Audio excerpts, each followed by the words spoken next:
have an active shooter. Let's go ahead and declare this a mass casualty.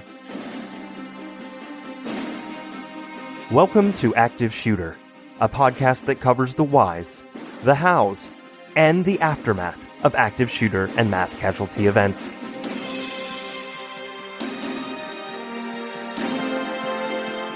They have an active shooter in the building. A second call says they are being attacked. I've been shot.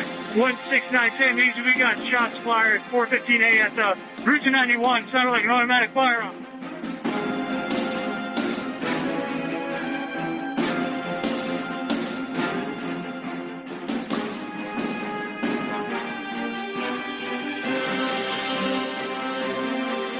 Active shooter, reports of an active shooter, mass casualty incidents. Thank you for listening. You are listening to Active Shooter, a podcast that may contain adult themes, explicit language, and graphic depictions of violence.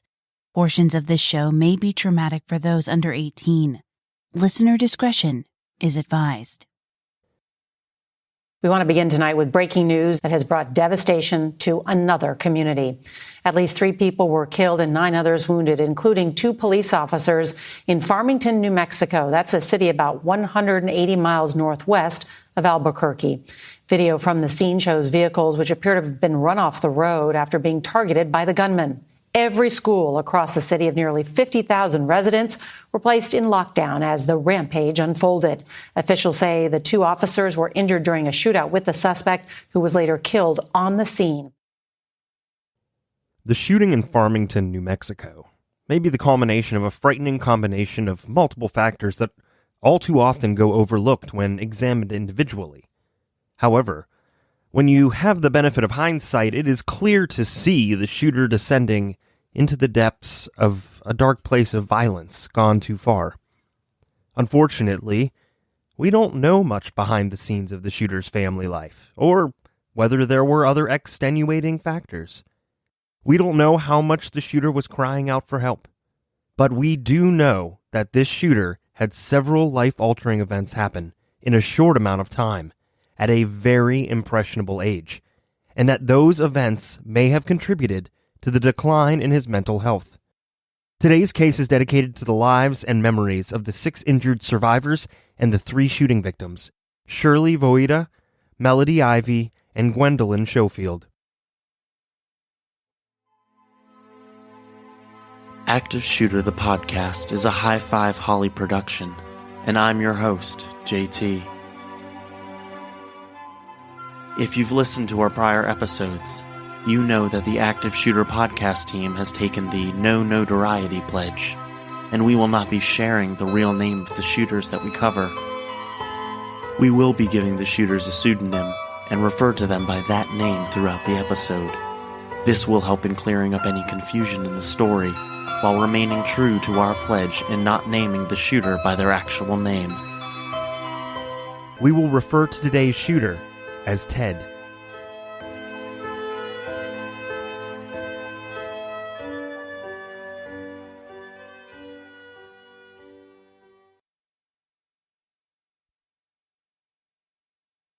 Monday, May 15th, 2023, was a cloudy morning in the city of Farmington, New Mexico.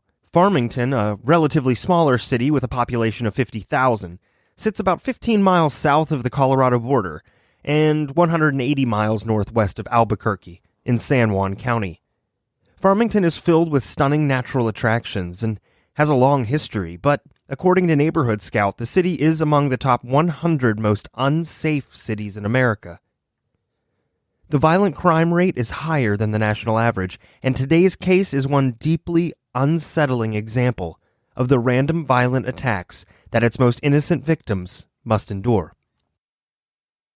The shooting only lasted about 10 minutes from start to finish. The attack was aimed at the entire neighborhood, and if you were passing by, you were a target. 18-year-old Ted left his father's house located at 713 North Dustin Avenue.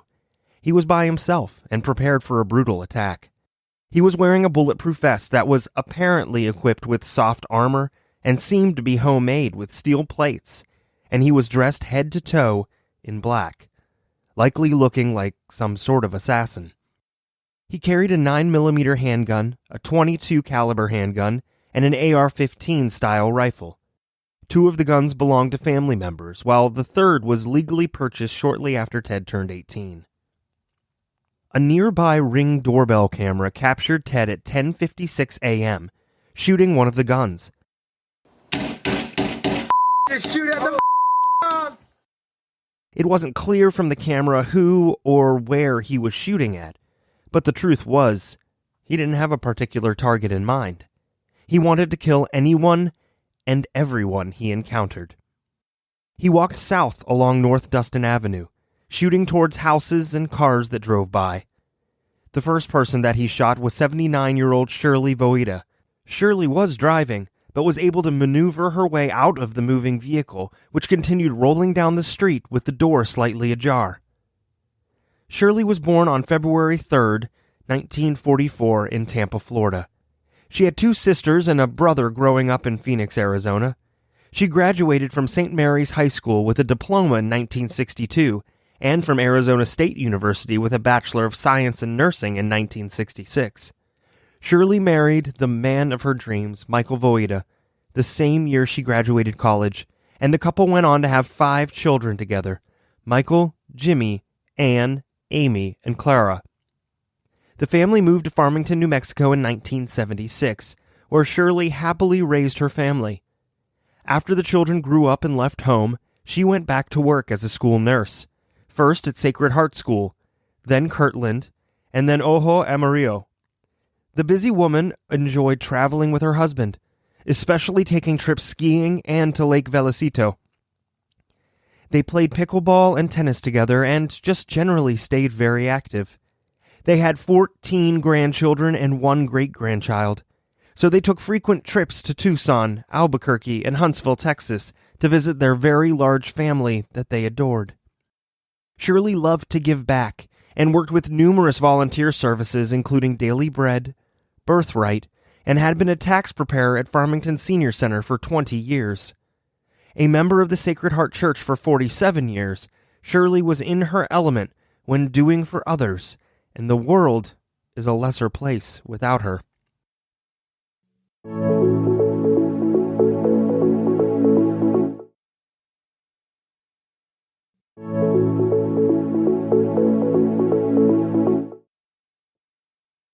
Melody Ivy and her mother, Gwendolyn Schofield, were driving when they suddenly saw a woman fall or jump from her moving vehicle. Shocked, they could see the woman was injured and in need. Without even knowing what was happening or comprehending the very grave danger they were in, they stopped and began to offer assistance. Ted saw the women and immediately shot, killing both women instantly. 73-year-old Melody Ivy was born in Great Falls, Montana, to Raymond and Gwendolyn Dean. She met her future husband, Dennis, when they were each serving a mission for the Church of Jesus Christ of Latter-day Saints. While attending Brigham Young University, the pair began dating and eventually married in the Salt Lake City Temple on December 30th, 1969. They had 8 children, including Julianne, Christy, Jennifer, Marilee, Eric, Eden, Holly, and Rachel, who produced 24 grandchildren and a great-grandchild. Shortly after getting married, they moved to Farmington, New Mexico, where Melody opened a school called Ivy League Preschool. Melody and her late husband Dennis served a mission in Cape Coast, Ghana in 2012, and she fell in love with the people and other missionaries she served with. Far after the mission, Melody continued to support the people there. She was a giving and nurturing woman who had many interests, including gardening and morning walks with her dogs. Her giving spirit will be dearly missed. Gwendolyn Warren Dean Schofield, otherwise known as Gwen, was born on June 20th, 1925 in Rockford, Illinois. The 4th of 7 daughters, they were a family of hardworking people. When Gwen was 3, her family moved to Crow Agency, Montana. Her father and grandfather both taught the Crow Native Americans, who were primarily hunters, how to farm.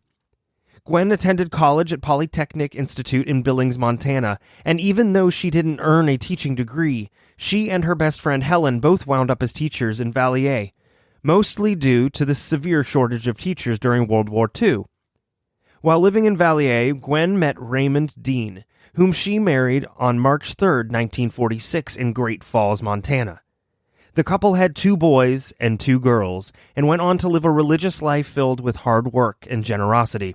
The couple was introduced to the Church of Jesus Christ of Latter-day Saints, and became faithful followers of the religion. Gwen completed her bachelor degree studies at Utah State University, and she continued to teach for 30 years, in several different places such as Tremonton, Utah, Albany, Georgia, Star Valley, Wyoming, Hawaii, and Shelley and Territon, Idaho. A superb cook, she always tended to a large garden, and was a diligent canner who was known for her homemade dill pickles. Before her husband passed away, the couple served a 2-year mission in Dusseldorf, Germany. Gwen later remarried a man named Charlie Schofield, and they enjoyed a happy 13-year marriage before he passed away at an impressive 100 years old. Gwen believed staunchly in education and ensured that she had established means of future financial support for her great-grandchildren's eventual educational needs. She was a humanitarian and just an incredible human that leaves behind 25 grandchildren and numerous great-grandchildren who will dearly miss her. No less than 7 homes and 11 cars, both moving and stationary, were shot. The crime scene stretched for just under a half-mile, along a straight road. As Ted walked along, shooting the rifle nonchalantly, he tossed the firearm into a nearby bush and switched to firing from the .22 handgun. Minutes later, he removed the bulletproof vest, tossed the .22, and started to shoot from the 9mm. Meanwhile, hundreds of 911 calls began flooding dispatch, reporting an active shooter. Police were dispatched at 10:57 a.m. and responded immediately. They arrived at the moving crime scene at 11:02 a.m. and located Ted. I have eyes on the suspect. He's walking south. Ring cameras captured Ted, taunting police, saying, quote, "Come and kill me," and "Come on." Ted was standing just outside of the First Christian Church of Christ at 713 North Dustin Avenue when he and police started to exchange gunfire. Hey, Farmington police! See your hands! See your hands!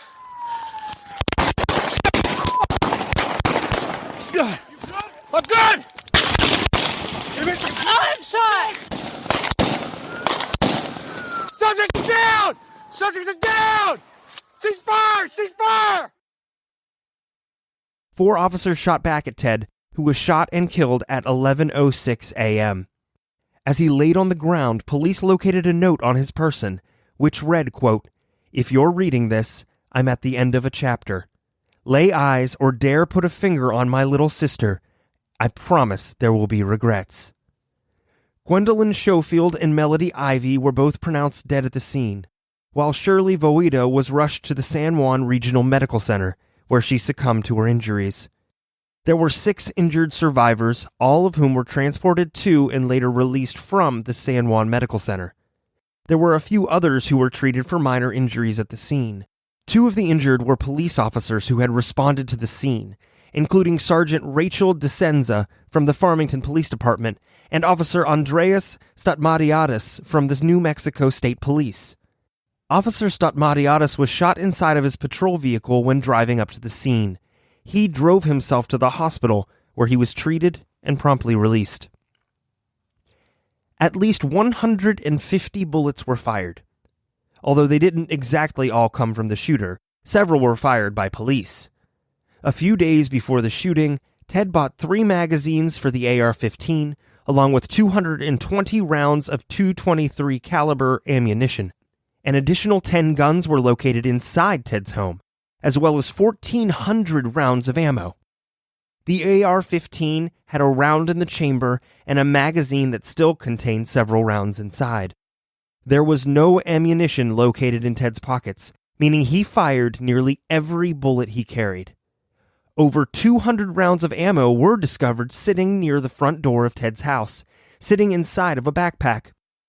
Adjacent to the bag was 2 fully loaded 30-round magazines for a .223 caliber firearm. The magazines were taped together to allow for more efficient reloading. Nearby schools, including McKinley Elementary School, Apache Elementary School, and numerous other school districts, were placed on lockdown for several hours during the preliminary investigation.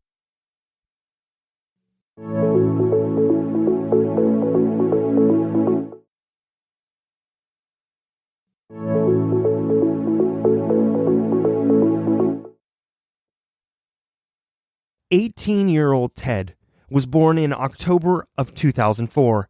He had a younger sister and a 36-year-old brother who lived in Arizona and didn't really know Ted that well.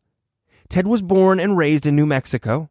He was expected to graduate from Farmington High School. The actual graduation ceremony was scheduled for the day following the shooting. According to sources close to the family, Ted was struggling in school recently and had fallen behind in classes. He was also grappling with his parents' recent divorce filing, a move that had rocked Ted's young world.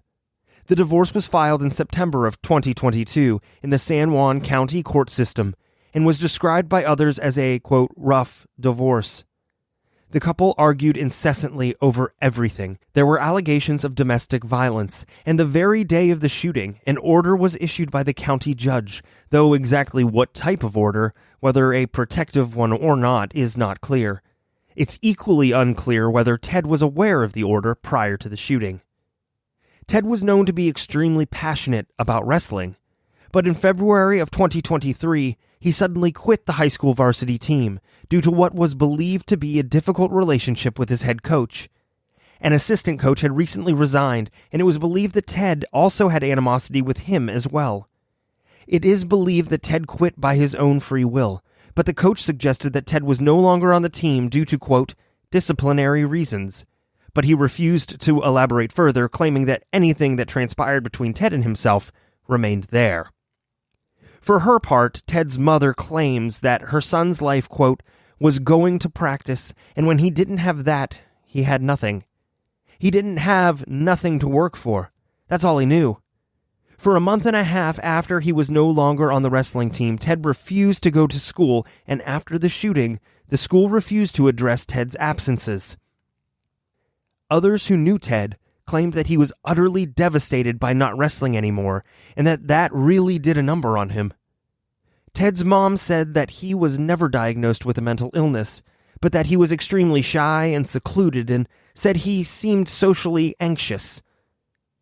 A former teammate said that Ted clearly struggled from mental health issues, and that Ted would not discuss any details of his personal life with others, which, to teenagers, seemed very weird. At some point, it's alleged that Ted reached out to a couple of former teammates before the shooting. They claim that Ted talked sort of crazy, but it's unknown exactly what was said. He wasn't old enough for an adult criminal record, but Ted had a few run-ins with the police when he was a minor. Because of his age, it's not clear what infractions he incurred, but they weren't of the nature to prevent him from purchasing a firearm. It's even further unclear whether anyone truly noticed if Ted was suffering from some kind of mental illness. It's certainly not normal to take a small arsenal of weapons and shoot up a quiet little neighborhood for no apparent reason. 3 people died. 6 were injured, and countless others were changed forever. And that didn't happen for no reason. Unfortunately, we will never truly know the reason that this happened, and that is perhaps equally devastating as the loss of human life. The shooting occurred a day before the shooter's high school graduation, which was held in spite of the shooting. There was a small memorial erected near the crime scene. Taped to a stop sign was a slip of paper with each victim's name etched onto it, along with cards and flowers in memoriam. We here at Active Shooter Podcast would like to take this opportunity to encourage anyone struggling, whether suffering from grief, depression, or experiencing any type of mental health break, to please reach out. If you are feeling hopeless or suicidal, please reach out. Seeking help or treatment is an act of tremendous courage and strength, and you have it. Help is available. In the United States, dial 988 or visit 988lifeline.org. Someone is accessible 24 hours a day. We all have the unique ability to help prevent such a catastrophic event from happening if we keep our eyes and ears open and never hesitate to report when something or someone just doesn't seem right. With the delicate balance of mental health reform, education, active shooter training, and common sense gun laws, we may one day realize the dream that there will be no more active shootings. We pray that love will prevail over hate. In the meantime, we urge our listeners to stay aware of your surroundings and keep in touch with your loved ones. If you see something, say something. You never know how many lives you'll be saving.